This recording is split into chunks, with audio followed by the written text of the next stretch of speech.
Welcome to exam तक। आज है 10 अक्टूबर और 10 अक्टूबर 2020 से बनने वाले सभी मोस्ट इंपोर्टेंट करंट अफेयर्स के क्वेश्चन हम लोग इस वीडियो में करने वाले हैं। साथ में मैं आपको हर एक क्वेश्चन के साथ में डिटेल में एक्सप्लेनेशन भी बताऊंगा, जिससे आपको करंट अफेयर्स के साथ साथ स्टैटिक्स जीके काफी ज्यादा इंप्रूव हो जाएगा।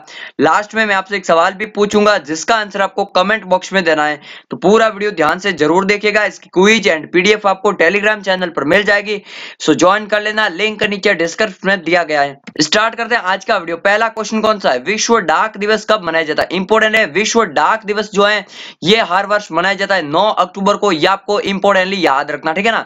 विश्व में डाक का महत्व बढ़ाने के लिए एंड लोगों में जो है डाक के प्रति जागरूकता बढ़ाने के लिए इस सोशल मीडिया नेटवर्किंग टाइम में जो है अभी भी डाक के महत्वपूर्ण को समझाने के लिए जो है आज के समय में भी डाक के महत्व को समझाने के लिए जो है विश्व डाक दिवस मनाया जाता है हर वर्ष 9 अक्टूबर को। ये आपको इंपोर्टेंटली याद रखना, ठीक है ना। अब इस डे को मनाता कौन है? तो यूनिवर्सल पोस्टल यूनियन ये है ऑर्गेनाइजेशन एंड यही मनाता है। इसका हेडक्वार्टर का तो बर्न, स्विट्जरलैंड की राजधानी जो है बर्न, वहां पर इसका हेडक्वार्टर स्थापना हुई थी 9 अक्टूबर 1874 में। इसी कारण से 9 अक्टूबर को मनाते हैं। लेकिन अगर पूछ ले जाए कि शुरू कब हुआ था, तो 1969 से शुरू हुआ था। इसकी जापान में बैठक हुई थी टोक्यो में एंड उसके बाद जो 1969 से हर वर्ष 9 अक्टूबर को मनाया जा रहा है विश्व डाक दिवस। ये आपको इंपॉर्टेंट याद रखना है। यूनिवर्सल पोस्टल यूनियन की अगर स्थापना की बात की तो 1874 में इसकी स्थापना हो चुकी थी, ठीक है ना। अब अक्टूबर माह में इंपॉर्टेंट डे की अगर बात की जाए तो 1 अक्टूबर को मनाया गया था बुजुर्ग डे, 2 अक्टूबर को अहिंसा दिवस मनाया गया था। उसके अलावा अगर बात की जाए 7 अक्टूबर को विश्व कपास दिवस और 9 अक्टूबर को विश्व डाक दिवस। तो ये आपको इंपॉर्टेंट डे याद रखने अक्टूबर मंथ के, ठीक है ना। चले नेक्स्ट बात का सेकंड क्वेश्चन। हाल ही में केंद्रीय उपभोक्ता खाद्य और सार्वजनिक वितरण मंत्री रामविलास पासवान का निधन हो गया। तो रामविलास पासवान ये थे, रामविलास पासवान, इनका हाल ही में निधन हो गया है। ये जो है एलजेपी पार्टी से संबंधित है। एलजेपी पार्टी को इन्होंने ही बनाया था। अभी एलजेपी के अगर अध्यक्ष की बात की जाए, इनके बेटे जो है चिराग पासवान, वो है एलजेपी के अध्यक्ष। एलजेपी की फुल फॉर्म क्या है? लोक जनशक्ति पार्टी इसकी फुल फॉर्म है एंड सन 2000 में इसकी स्थापना हुई थी, ठीक है ना, एलजेपी पार्टी की। एंड अगर रामविलास पासवान की अगर बात की जाए तो 8 बार लोकसभा सांसद रह चुके हैं। अभी जो है वर्तमान टाइम में राज्यसभा से सांसद थे रामविलास पासवान। इनका हाल ही में निधन हो गया। 1946 में जन्म हुआ था, बिहार राज्य से संबंधित है। तो ये सभी बात आपको रामविलास पासवान के बारे में इंपॉर्टेंट याद रखनी है। 8 बार लोकसभा के सांसद रह चुके हैं, ठीक है ना।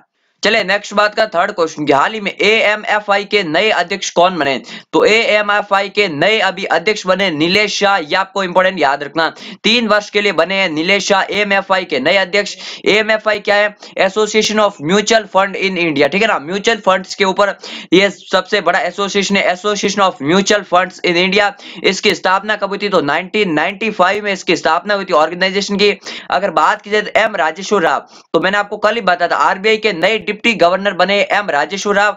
एंड सौरभ नानावती की अगर बात की जाए तो सौरभ नानावती को बनाया गया अभी एएमएफआई का उपाध्यक्ष। एंड एस वेंकटेश जो है वो है एएमएफआई के सीईओ। यह भी आपको इंपॉर्टेंटली याद रखना है। चले नेक्स्ट बात का चौथे क्वेश्चन की। किस राज्य के प्रसिद्ध कवि नित्यानंद नायक को सरला पुरस्कार से सम्मानित किया है? तो अभी सरला पुरस्कार से सम्मानित किसे किया है? तो ये उड़ीसा राज्य से संबंधित है। एंड इनको जो प्रसिद्ध कवि थे नित्यानंद नायक, इनको इस पुरस्कार से सम्मानित किया है। 5 लाख की पुरस्कार राशि और प्रशस्ति पत्र दिया जाता है। एंड ओडिशा राज्य का जो है साहित्य वगैरह इन क्षेत्र में सबसे बड़ा पुरस्कार माना जाता है। सरला पुरस्कार प्रतिष्ठित पुरस्कार है। तो ये आपको इंपॉर्टेंट याद रखना। किस राज्य से संबंधित है? तो ओडिशा राज्य से संबंधित है। अब ओडिशा की बात, ओडिशा की राजधानी क्या है? भुवनेश्वर है यहाँ की राजधानी। यहाँ के सीएम कौन है? नवीन पटनायक है ओडिशा के प्रेजेंट टाइम में सीएम। एंड गवर्नर कौन है? गणेशी लाल जो है वो है ओडिशा के प्रेजेंट टाइम में गवर्नर। अगर इंपॉर्टेंट नेशनल पार्क की बात की जाए, Bhitarkanika national park, Simlipal national park, ये 2 इंपोर्टेंट नेशनल पार्क हैं। इसके अलावा चिल्का झील के बारे में भी आपको याद रखना। सबसे बड़े खारी पानी की झील अगर बात की जाए तो चिल्का झील ये इंडिया में, ठीक है ना। चले नेक्स्ट बात का 5वें क्वेश्चन की।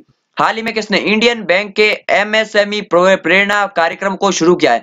तो भी एमएसएमई प्रेरणा ये किस बैंक का प्रोग्राम है? तो इंडियन बैंक का। इसमें जो MSME sector and skill development को बढ़ाने के लिए ये शुरू किया। एमएसएमई क्या था?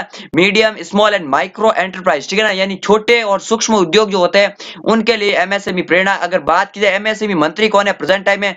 तो नितिन जयराम गडकरी जो है वो है प्रेजेंट टाइम में एमएसएमई मिनिस्टर। तो अभी एमएसएमई प्रेरणा को लॉन्च किया है वित्त मंत्री निर्मला सीतारमण ने, ये आपको इंपोर्टेंटली याद रखना, ठीक है ना।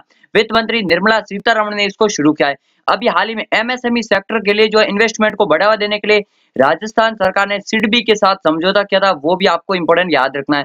अब इंडियन बैंक की बात है। इंडियन बैंक ने हाल ही में IBE नोट ग्रीन टेक पहल का शुभारंभ किया था, ठीक है ना। इसके अलावा अगर बात की जाए तो इंडियन बैंक का हेडक्वार्टर का चेन्नई में है, इसका हेडक्वार्टर के प्रेजेंट टाइम में सीईओ कौन है, तो पद्मजा चुंद्रू जो है वो है प्रेजेंट टाइम इंडियन बैंक के सीईओ। एंड स्थापना हुई थी 1907 में। एंड इंडियन बैंक की टैगलाइन क्या है, तो योर ओन बैंक। ये है इंडियन बैंक की टैगलाइन, क्या है, योर ओन बैंक। ओके, तो बैंकों की टैगलाइन भी आपको इंपोर्टेंटली याद रखनी होती है। चलिए नेक्स्ट बात कर छठे क्वेश्चन की। हाल ही में इंडिया पोस्ट पेमेंट बैंक के नए एमडी एंड सीईओ कौन बने, तो इंडिया पोस्ट पेमेंट बैंक के नए एमडी एंड सीईओ बन गए हाल ही में सुरेश जे वेंकटरमू। इनका नाम आपको इंपोर्टेंट याद रखना है। जे वेंकटरमू जो है वो बने, 3 वर्ष तक इनका कार्यकाल रहेगा। एंड अभी बने ये इंडिया पोस्ट पेमेंट बैंक के एमडी एंड सीईओ। इन्होंने जो है सुरेश शेट्टी का स्थान लिया है, जो कि पहले एमडी एंड सीईओ थे, ये भी आपको याद रखना। अगर बात की जाए इंडिया पोस्ट पेमेंट बैंक की, तो 2018 में इसकी स्थापना की गई थी प्रधानमंत्री नरेंद्र मोदी जी के द्वारा। हेडक्वार्टर इसका नई दिल्ली में है। एंड इस बैंक की टैगलाइन क्या है, आपका बैंक आपका द्वार, ठीक है ना। तो ये है इसकी टैगलाइन, क्या है, आपका बैंक आपका द्वार। तो सभी बैंकों की जो अलग अलग टैगलाइंस होती है, बैंकों की टैगलाइन, हेडक्वार्टर एंड स्थापना एंड मेन बैंकों के अध्यक्ष, ये 4 बातें आपको किसी भी बैंक से संबंधित याद रखनी, एग्जाम में इंपोर्टेंट रहती है। फ्रेंड्स, ये जो करंट अफेयर्स के वीडियो होते हैं आपके सभी एग्जाम्स के लिए, Delhi police, SSC, banking, railway, PCS, air force, navy, इन सभी एग्जाम्स के लिए मोस्ट इंपोर्टेंट होते हैं, क्योंकि यहाँ पर आपको करंट अफेयर्स तो मिलता ही है, साथ में आपको स्टैटिक्स, जीके आपका काफी ज्यादा इंप्रूव होता है। एंड ओवरऑल नॉलेज आपका काफी ज्यादा बूस्ट होता है, जो कि एग्जाम के लिए इंपोर्टेंट रहता है। तो डेली करंट अफेयर्स का वीडियो देखने के लिए चैनल को सब्सक्राइब करके बेल आइकन को दबा दीजिए और अपने सभी दोस्तों के साथ शेयर जरूर कीजिए। चलिए नेक्स्ट बात का 7वां क्वेश्चन की। हाल ही में किस बैंक ने को ब्रांडेड फॉरेक्स कार्ड लॉन्च करने के लिए विस्तारा के साथ साझेदारी की है, तो अभी विस्तारा एयरलाइंस जो कंपनी है उसके साथ अभी साझेदारी की है एक्सिस बैंक ने। एंड एक्सिस बैंक ने ये साझेदारी क्यों की है, विदेशों में एंड विदेशियों के लिए जो भी, क्योंकि ऑनलाइन ट्रांजैक्शन करने के लिए एक कार्ड लॉन्च करेगा, जिसमें जो इसमें क्या होगा, 16 अलग अलग करेंसी जो होगी एक ही कार्ड में आप लोग ट्रांजैक्शन कर सकते हैं। यानी कि अगर किसी बाहर देश में जाते हैं या बाहर देश का कोई व्यक्ति यहाँ पर घूमने के लिए आता है, तो उसके लिए आसानी हो जाएगी यहाँ पर ट्रांजैक्शन करना इस कार्ड के थ्रू। तो को ब्रांडेड फॉरेक्स कार्ड अभी लॉन्च किया axis bank and Vistara airlines ने मिलकर। एंड भारत में किसी भी एयरलाइंस एंड बैंक के द्वारा किया गया ये अपनी तरह का पहला समझौता है, ठीक है ना। अब विस्तारा एयरलाइंस की अगर बात की तो विस्तारा का हेडक्वार्टर कहाँ है, गुड़गांव हरियाणा में है विस्तारा का हेडक्वार्टर। एंड विस्तारा के प्रेजेंट टाइम सीईओ कौन है, लेस्ली थिंग जो है वो है इसके present time CEO. Axis bank की अगर बात की तो बॉम्बे में इसका हेडक्वार्टर। एंड अमिताभ चौधरी जो है वो है प्रेजेंट टाइम इसके एमडी एंड सीईओ। ये भी आपको एक्सिस बैंक के बारे में इंपोर्टेंटली याद रखना। चले नेक्स्ट बात का 8वें क्वेश्चन की। हाल ही में किस देश ने ट्रिसिकॉन हाइपरसोनिक मिसाइल का सफल परीक्षण किया, तो ट्रिसिकॉन ये जो मिसाइल है हाइपरसोनिक मिसाइल है, एंड इसका हाल ही में परीक्षण किया है रशिया ने, सफलतापूर्वक परीक्षण किया। ये आपको इंपोर्टेंटली याद रखना, ठीक है ना। किसने किया, तो रशिया ने किया है। अब रशिया की बात है तो रशिया जो है 12वें ब्रिक्स शिखर सम्मेलन का मेजबानी करेगा रशिया इस साल 2020 में, ठीक है ना। इसके अलावा अगर बात की जाए तो रशिया के राष्ट्रपति व्लादिमीर पुतिन ने जो है संविधान में संशोधन कर 2036 तक जो है संविधान में राष्ट्रपति बने रह पाएंगे, ये व्लादिमीर पुतिन, ठीक है ना। रशिया की राजधानी क्या है, तो मॉस्को है रशिया की राजधानी। क्षेत्रफल है 1,71,00,000 किलोमीटर स्क्वायर। रशिया की मुद्रा क्या है, तो रूसी रूबल है यहाँ की मुद्रा। एंड महाद्वीप कौन से, तो यूरोप एंड एशिया दोनों ही महाद्वीपों में फैला हुआ है रशिया। ये भी आपको इंपोर्टेंटली याद रखना है। बेकाल झील कहां पर है, विश्व की सबसे गहरी झील, वो भी रशिया के साइबेरिया वाले क्षेत्र में है। एंड साइबेरिया वाले क्षेत्र में नदी में जो है तेल के प्रवाह के कारण वहां पर आपातकाल भी घोषित किया गया था रूस में। ये भी आपको याद रखना है, ठीक है ना। चले नेक्स्ट बात का 9th क्वेश्चन की। किस देश की लुईस ग्लुक को साहित्य का नोबेल पुरस्कार मिल चुका है, तो अभी चिकित्सा, भौतिकी और रसायन के बाद अभी साहित्य का भी नोबेल पुरस्कार की घोषणा हो चुकी है। एंड 2020 का नोबेल पुरस्कार साहित्य के क्षेत्र में जो है लुईस ग्लुक को मिला है। ये जो है अमेरिका देश के संबंधित है, ये भी आपको इंपोर्टेंटली याद रखना। नोबेल के बारे में मैंने पिछले 2 दिन से लगातार आपको वीडियो में बता रहा हूँ। एंड फिर जब सभी क्षेत्रों में 6 क्षेत्रों में ये पुरस्कार मिल जाएगा, उसके बाद मैं इस पर डिटेल में वीडियो लाने वाला हूँ। तो इसके लिए आपको चैनल को सब्सक्राइब करके लिए बेल आइकन को दबाना पड़ेगा, ठीक है ना। अगर बात की जाए नोबेल पुरस्कार 1901 से शुरू हुआ था, स्वीडन में ये पुरस्कार दिया जाता है, स्वीडन की राजधानी स्टॉकहोम है। लेकिन शांति का जो पुरस्कार है वो नॉर्वे की राजधानी ओस्लो में दिया जाता है। अर्थशास्त्र का पुरस्कार जो है वो 1968 के बाद में शुरू हुआ है। पहले जो 5 क्षेत्रों में ये पुरस्कार दिया जाता था एंड स्वीडन के वैज्ञानिक अल्फ्रेड नोबेल की याद में दिया जाता है। अल्फ्रेड नोबेल ने जो डायनामाइट की खोज की थी वो भी आपको इंपॉर्टेंटली याद रखना है।